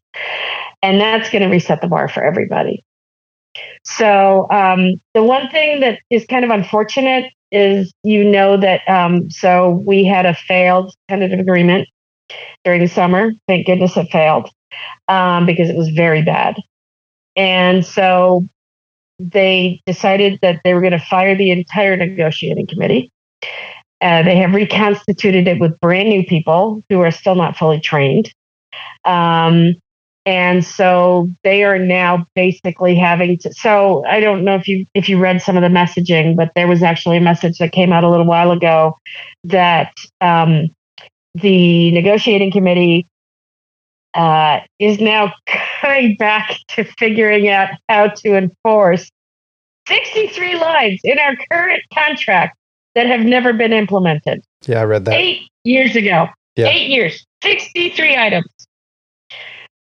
So, I mean, I guess it's good that they're working on trying to actually implement our current contract. The first question that pops into my head is, how are we going to make sure that doesn't happen with the next one? Because what good is a contract if the company has unlimited amount of time to drag their feet on not implementing the parts they don't want to implement? Yeah. So, there's a way to do that. You have to have language. What none of us really knows unless you're on the board or on the negotiating committee. And of course, they also have to sign non-disclosure agreements, so they can't talk about it. But we don't really know. What is the leverage? How good is the leverage? How much can we push them? My guess is we are at a historic opportunity, and the leverage is the shortage of pilots. Not so much at the main line, because American probably would always be able to find pilots to fill the seat. The best pilots? No. What's up, buddy? When we had B scale back in the 1980s, they were hiring guys 21, 22 years old, because nobody else would come to work for American. But they meddled through. They made it, Yeah. Not ideal, but they did it. And we were the first company to do it, and then we dragged everybody down with us. So, but that's how these things go. There's pattern bargaining. Basically, our peers get it. Chances are really good we're going to get something comparable. Certainly as far as the finances, the retirement, the pay is the easy bit. What's the quality of life is the hard part. Yeah. And as you know, my company has a particular problem with a management climate that wants to micromanage everything. There are other companies that have looked at, for example, trip trade system, where their attitude, TWA, my understanding is that they were like, as long as there's 2 current qualified pilots in the seats at time of departure, we don't care who it is. And they let the pilots run the trip trade system. And guess what? It didn't fall apart. They were reliable and it worked. I can never see American Airlines management buying off on that, because that's just not in their DNA. Yeah. That's not what they are. So the question is, how does the union manage to get some of these features? Because one of the things that's really, really difficult is the way that our trips are assigned through this preferential bidding system. If you're pretty senior, it's not bad. It works pretty well for me. I'm like 34th percentile in LA. Mm-hmm. But if you're real junior, it's terrible. Yeah. And then on top of it, you've got no way of changing those trips, right? We used to be able to trip trade much more easily than we can. Now, I suspect that the company is ratcheting down because they feel that we're approaching a critical juncture at contract negotiations. And that's what they're going to do, is they're going to take the screws to try and put some pressure on us to cave. Yeah. So I think ultimately I feel good. I think about the negotiating team. They're trying something very different. They have a lot of really junior guys in there. When I first saw it, I mean, I'm a little disappointed that they don't have at least one wide body guy in there. It's all narrow body, and it's mostly first officers. Yeah, they're really junior. Yeah. But you know what? I guess they're kind of like, let's try something different. And in all honesty, it can't be any worse than what they were trying before. So give them a chance. You know, I think for right now, we need to sit back. We need to give them the time to get started, and let's see what kind of product they start coming back with. I would imagine once Delta passes their TA, there's going to be a tremendous amount of pressure on American management to settle. And for several reasons. I've heard some things about they want to do some things, possibly some wide body aircraft orders and other things. And nobody's going to want to lend American Airlines money with an open pilot contract. So they also have pressure from that side. And then the other aspect of it, of course, is we have 3 wholly owned regional airlines, subsidiaries, PSA, Piedmont, and Envoy. And if we don't have a good contract that's comparable to what somebody else will get at Delta or United or Hawaiian or whatever, they're not going to be able to attract the people to Envoy. And so this is kind of nice. It's bringing us full circle. So now we're going to talk about the fact that the U.S. airlines are kind of sort of dipping their toes into the ab initio waters. Yeah. Because American has the cadet program where they're taking people off the street. One thing that's really cool is they're hiring a lot of our flight attendants, which is really neat. Yes. I just flew with a young woman who is starting training next month in Phoenix. And so I think that's really great. It's not free. But the reality is that with the bonuses that they're offering regional pilots, if you take out $100,000 loan, you'll have it repaid in no time. Yeah. So, and you're not signing a massive contract to go work for X carrier for 20 years or whatever it is that they make them sign over in Europe. So anyway, in its own way, ab initio is kind of here. And it really is like a whole new world. I love the idea of a new golden age of aviation.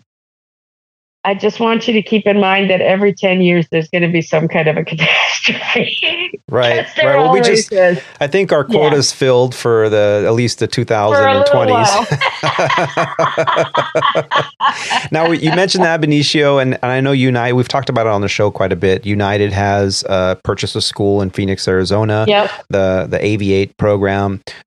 Spirit Airlines, I was a Spirit or Frontier, one of those started a partnership, with a school.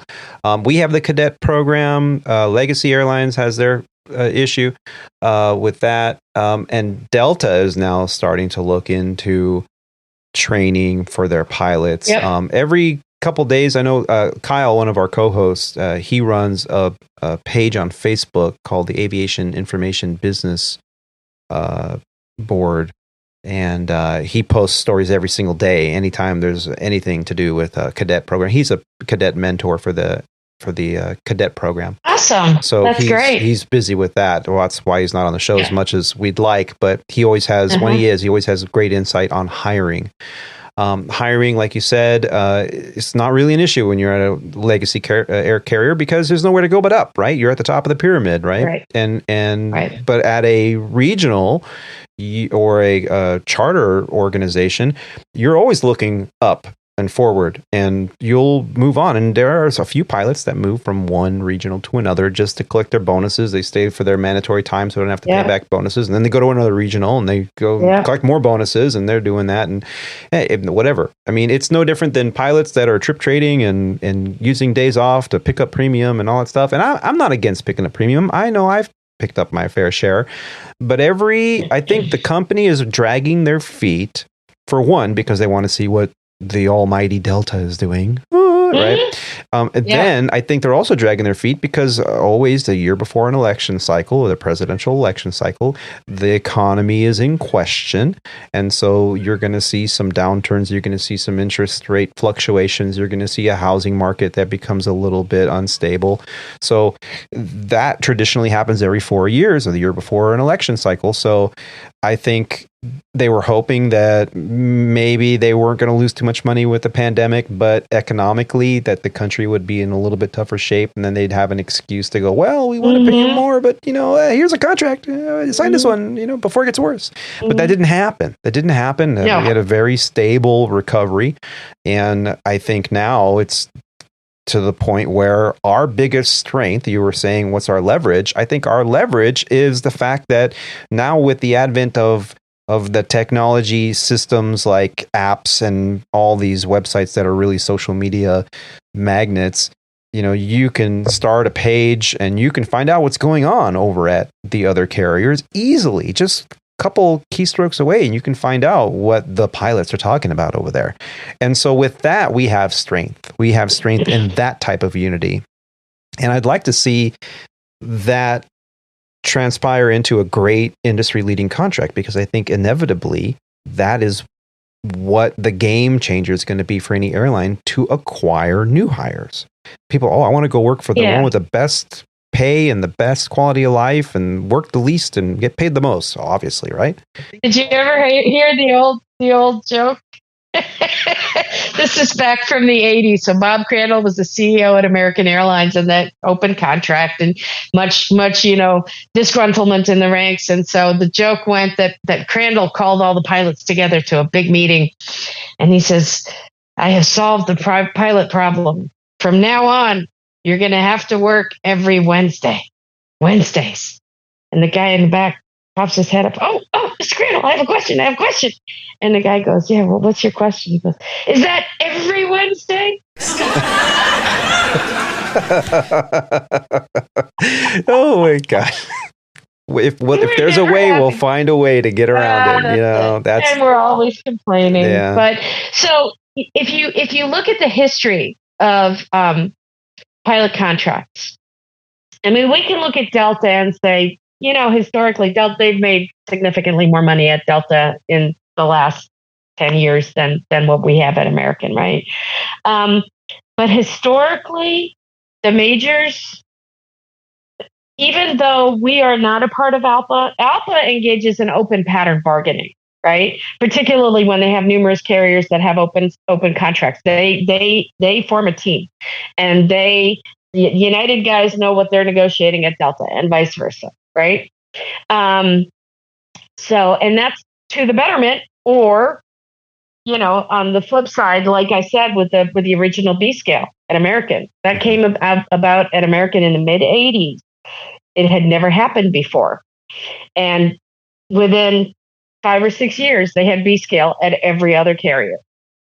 So, one leaps up, everybody else will meet them. By the same token, if we had adopted that terrible TA that we had this summer, Delta's contract probably would have gone down the crapper. Yeah. The one exception, interestingly, was, in the lost decade, there was one airline where they were making a decent living, and that was Southwest. They were the only ones that never lost. They never went through that bankruptcy contract or the non-bankruptcy bankruptcy contract that we had in 2003. And it's so interesting watching them struggle now. I've heard that they have 5 and 6 year FOs that are like looking to leave, brushing up their resumes because they also, their retirement cycle is different, and they're looking at 13 to 15 years to captain. Yeah. Plus doing an entire career in the 737. Mm-hmm. Yeah. Well, So, we knew that, though, because we knew that Southwest, during that hiring boom and the fact that they survived the lost decade much better than most, that they had a lot of younger pilots. And because of that, a lot of people that I have mentored personally, I asked them, what's your goal and, what's your dream job? And the ones that say, well, I wanted to go to Southwest, years ago, I'd say, well, you want to be an FO on the 737 for the rest of your life because how old are you and what's the average age over there? And they're not going to retire for a long time because they're young. Yeah. So you're going to spend more time in the right seat. If you're okay with that, then by all means, And Southwest just lowered their hiring minimums as well just a few weeks ago, down to 500 hours of turbine time is the minimum that they require now for an application. Frontier and Spirit. I think they're losing a lot of people. Yeah. And they're trying to recover. And Frontier and Spirit also, they're now hiring direct entry from CFI. So someone with zero turbine experience. Well, and from what I understand, they'll even hire somebody with like 1,000 hours, but then they just don't they give them a contingent, hire conditional and job then offer, once they have their 1,500 hours, off they go. Yeah. We've been doing that over at the regional partners for quite some time, and so the industry is interesting right now. Like you said, this is a new era. There's a time that we haven't seen a lot of the issues.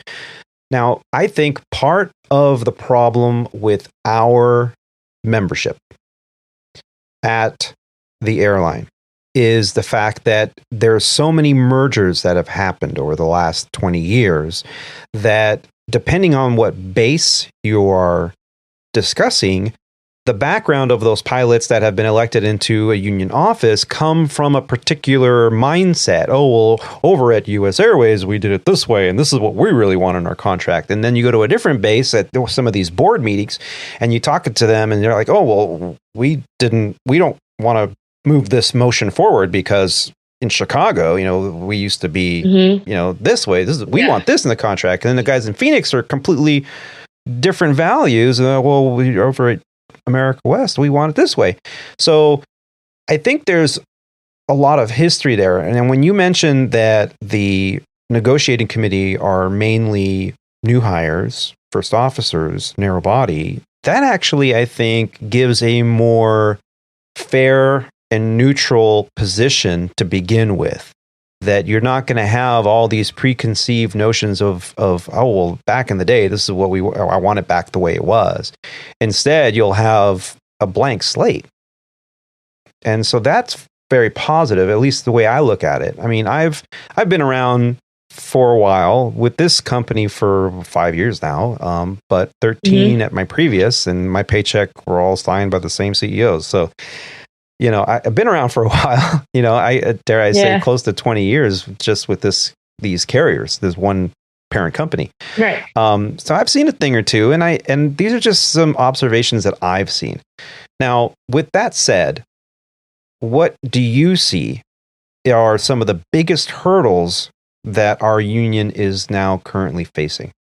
So, 24 years I've been watching APA, right? And I think for me, the thing that I would really like to see improve is whatever battles that are being fought in the boardroom, or between the boardroom and the national officers, that they stay in the boardroom. I think one of the worst things that you see is you get these blasts from individuals on the board to their base, right? And sometimes they're just bad-mouthing other people on the board or the national officers. Exactly. Sometimes they just have some idea. They're angry about something or they're upset about something, and they put something out there, and it's not approved by everybody. It's just one guy throwing stuff out there. Right. And what it does is generate we need a consistent messaging. Now, I'm not telling you that I'm going to be able to fix that if I become a member of the board. Mm-hmm. But what we need is a unified. So how can you expect your membership to be unified if our leadership can't be unified? Exactly. Yeah. 20 years ago, what I was saying was, I want to buy these guys a bunch of Nerf, the Nerf baseball bats, yeah. right? Yeah.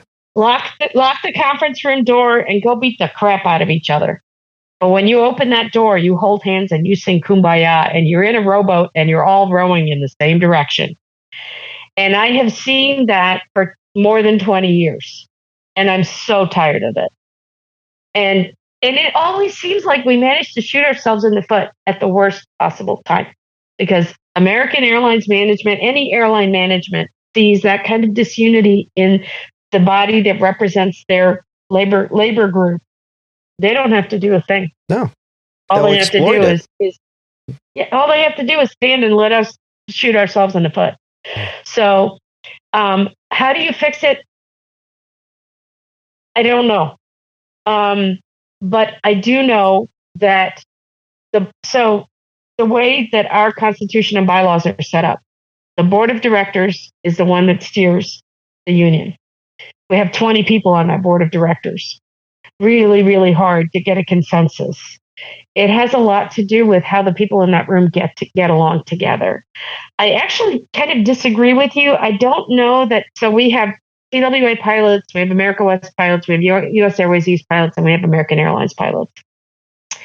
I think having people from those disparate backgrounds, I don't necessarily know that that's a bad thing. As long as they get along in the boardroom, because having different background, different experiences, different corporate experiences sometimes leads to more creative solutions. That's why they say that having diversity in a group, on a team, whatever, is a good thing. When people have different backgrounds, people can come up with more creative, different solutions. That's what all of the labor efficiency experts say. You get a team with a more diverse background, and it's going to come up with better solutions. So I guess I'm volunteering to be more diverse. There you go.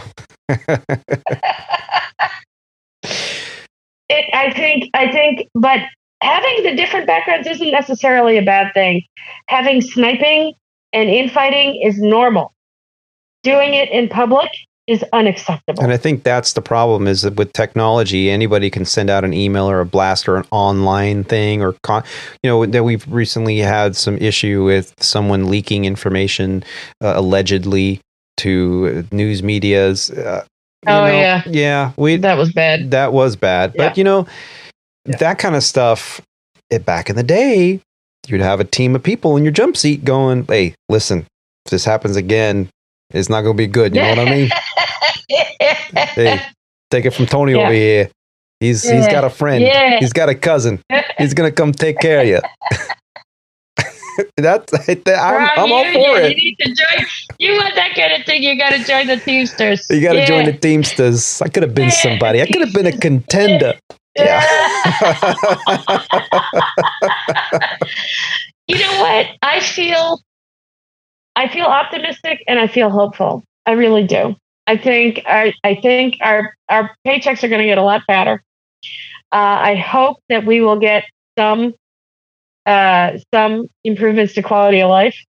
Don't expect that when you go to Deadhead, they're going to give you a first class seat like they are at Delta, because I just don't think that's who American Airlines is. but I do think things are going to get better. It's very interesting to watch how, everything in life is so cyclical, right? So when I was kind of a new hire, we were always complaining about how all the flying to the medium-sized cities is going to the regionals. If you fly the 319, I've had layovers in Des Moines, Omaha, El Paso, Amarillo, Myrtle Beach, all this flying that used to be a part of, the Envoy and the feeder network. Well, guess why? Because they all have small airplanes parked because they don't have anybody to fly them. Right. So a lot of that flying is coming back to mainline. Matter of fact, there's a lot of people that think that 20 years down the road, all of that may be absorbed back into the mainline and there won't be any regionals. It would actually solve a lot of problems. And now that those pilots have to be paid so much money, how are they cheaper than if we were all under one roof? Yeah, I've heard some theories. You could get rid of. That the having three. They wouldn't have to worry about whether an airplane has 76 seats or 95 seats because we'd all be one airline, so no scope issues. Right. Yeah. So who knows? But the thing that can throw the monkey wrench into all of this is single pilot. I don't think in our lifetime. I don't think. No, not in our lifetime. I think it's the same thing that's happening right now. Some whiz kid at a desk, that's never flown an airplane, might think, oh yeah, well, at cruise, you guys are just sitting there with your feet propped up doing nothing. Yeah, you want to talk to me about that 15 minutes, 187,000 pound airplane with one engine and no auto throttle? Oh yeah. Yeah. I just with one pilot. My last trip, we declared a pan. My very last trip, we were leaving on day 3. We were leaving Nashville. We're going to LaGuardia. LaGuardia was very strong winds and raining. Okay, it wasn't a major storm or any kind, but it was wet runway. It was strong winds, a little bit of a crosswind, not much, but enough to where they had braking action 555, which is good, but not perfect, right? Yeah, so not dry. Not dry. And we all know LaGuardia's got very short runways, 5,000 plus feet. And we took off, and as soon as the gear came up, we got ding, an ICAS message, and it said auto brake or brakes, auto brake fail, brake released. Ooh. Right. That's no good. That's no good. That's no bueno. Good. So immediately the captain said, it happened, and I was my leg, and I said, oh, my aircraft, my radios, and the captain goes, okay, it's not a quick action item. It's not an ECAM exception. I've never even seen this before. I don't know what it is, but okay. Your airplane, Tony. And so he went through the minutia, and it was minutia to find this because there was no ECAM action. Right. So now you got to go into supplemental information. You got to go and find this. And he was reading through this dissertation on the different stages of flight and what you can expect. And the part that got him stopped in his tracks and even had me read it because he goes, am I reading this right? It said that upon landing, you may have asymmetrical braking and that you must be prepared to use the rudder to counteract asymmetry. And we're going into LaGuardia, and it's a short flight. Nashville LaGuardia is what? 45, 50 minutes? Hour 40, so I handled flying the airplane and talking on the radios for 30 minutes while he contacted SOC, he contacted the flight attendants, he contacted everybody. And we then busy. said, okay, well, we're going to our alternate, JFK. Why? Yeah. We could go to LaGuardia, but why are you going to try? What happens if we have asymmetry and you're going to end up in the water off the pier? So we both were like, yep, I agree. Absolutely. We looked at Newark, but Newark was not like the weather was a little better, but then the people, and we thought, no, JFK has plenty of long runways and it would have been a direct headwind. Yep. And Newark was a crosswind, 30 knot crosswind, and JFK was a 30 knot headwind. So we're like, no, JFK, we're done. Yeah. So definitely. and then he goes, well, he thought about it. He goes, Tony, you're flying. You want to land it? I'm like, you know what? Why don't you land it? You're the captain. If anything happens, I can just point the finger at you. Yeah. He goes, oh, okay. So he goes, yeah, it's probably gotta work best. backwards from the hearing. Exactly. And if everything doesn't go perfect, the first thing you're going to say is, well, why didn't the captain do it? Yeah. Right. So he goes, I'm sorry, Tony. He was like, don't apologize. I want you to land it. So he did. I told him, why don't you just brief everything, and then when you're ready, even on final, just when you're ready, then you take over the airplane. And we rolled the trucks, we declared the pan, and luckily nothing happened. We used manual braking. We didn't select auto brake low or anything. Yeah. But yeah, we rolled off. We went to the gate, and the mechanic goes, "Oh yeah, this airplane's done." And then and the funny thing is, there we were. We had a deadheading crew in the back. We had the flight attendants with us. We're all sitting there, and the mechanics are on board. And I look at the captain, and I go, "Good thing it wasn't a single pilot, huh?" That's it. And he was like, "Oh my God, I'm exhausted." But everything is and not to put too fine a point on it, but if you only have one pilot, how are you going to go use the bathroom? Oh yeah. There's that. And what happens when that pilot has a heart attack while you're saying V1 rotate? It's not going to happen in our lifetime.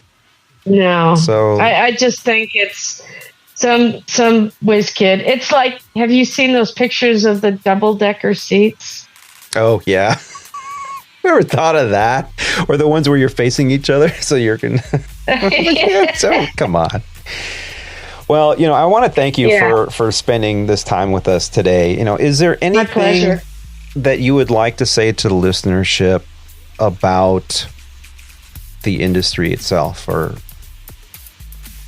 not about the industry, but I do have a Facebook page and an Instagram page. Well, yeah, and for I would sure. Love it. And I'm not just talking about LA pilots or American Airlines pilots, but just anybody at all. If you're interested in checking out, I've got, and I'm planning on keeping up with it no matter what happens with the election. Mm-hmm. So the Facebook page is Jet Julie for Vice, and it's spelled JETJULI for Vice. And then Instagram is the same. It's at Jet Julie for Vice, all one word. So come and check me out. Join me. Please feel free to comment. I'll be happy to engage in any discussions. And I love doing Compass Project. That is one of the most fulfilling things that I have done.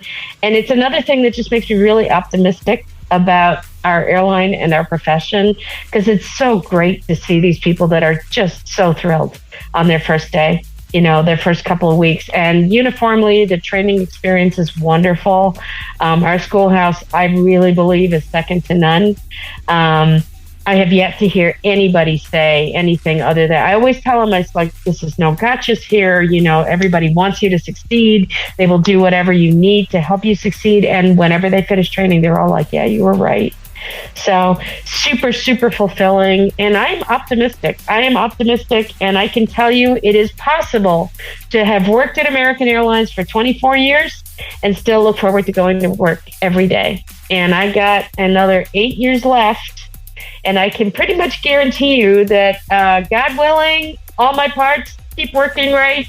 They're going to be dragging me off the airplane, kicking and screaming. No, one more. Well, if they change it to age 67, then maybe a couple more. 65 is good. Although by that point, if I'm a wide body captain, semi-retirement, baby. That's it. I'm all for it. Well, Julie, thank you so much again. Great to talk to you. Thank you so much for having me, and it was a pleasure. Oh, same here. Absolutely. Thank you.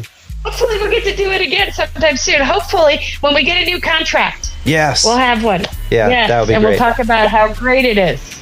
Absolutely. And ladies and gentlemen, as we start our final descent into the airport, we'd like to thank you for flying with us today. I want to say thank you to our very special guest, Captain Julie, for joining me today. It was such a wonderful experience to discuss her journey in aviation, what she sees our union doing in the future, and if you would like to learn more about Julie, as she mentioned, you can follow her on Instagram at JetJulieForVice. That's JetJuliForVice. JetJulieForVice. You can also follow her on Facebook as well, JetJulieForVice. Did you enjoy listening in on our flight today? Then what we would really ask is that you pay it forward by sharing this podcast with your friends and your family. Make sure to subscribe and follow the Squawk Ident podcast on whatever platform you're listening on. We also love receiving listener feedback. So send us an email or even some audio feedback right from our website at www.aviatortony.com. That's Alpha Victor, the number 8, Romeo Tango Oscar November Yankee.com. Facebook, YouTube, and Instagram users can also find us under Squawk Ident Podcast. And I just want to say one final thank you to all of you for taking the time to listen to these grateful aviators. Keep the dirty side down out there. Stay safe and take care of each other.